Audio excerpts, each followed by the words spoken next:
खुशनसीबी ड्रामे में अब सिराज साहब की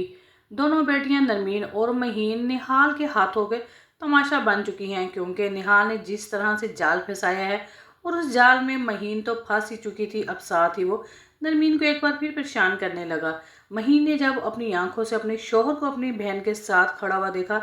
तो उस टाइम तो खामोश हो गई, मगर अगले ही दिन महीन अपनी बड़ी बहन नरमीन से लड़ने चली गई और उसे साफ कह दिया, मैंने अपनी आंखों से तुम्हें निहाल के साथ देखा था, मगर निहाल की वजह से मैं कुछ बोल नहीं पाई। तुम अब अपनी छुपी हुई मोहब्बत को एक बार से फिर तुम्हारी वो बाहर निकलने लगी है, इसलिए बेहतर यही नहीं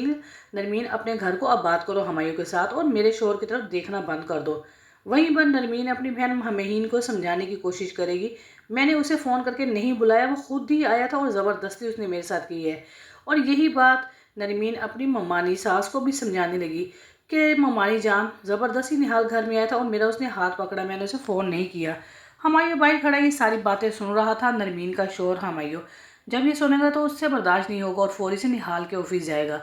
अब निहाल समझ चुका है कि हमायूं भी अब जेलिसी हो चुका है और निहाल का यहाँ पर अपना किया हुआ वार जो तीर अंधेरे में छोड़ा है वो कामयाब हो गया। निहाल अब हमायूं का ज़हन ख़राब करेगा और कहेगा, मुझे नरमीन ने फ़ोन करके बुलाया था और उसने कहा था हमायूं सारा दिन अपने ऑफिस के कामों में मसरूफ़ रहता है, मैं घर अकेली होती हूँ, इसलिए उसने मुझे फ़ोन करके बुलाया था उसकी तन्हाई को ख़त्म करने के लिए। हमायूं एक दफ़ा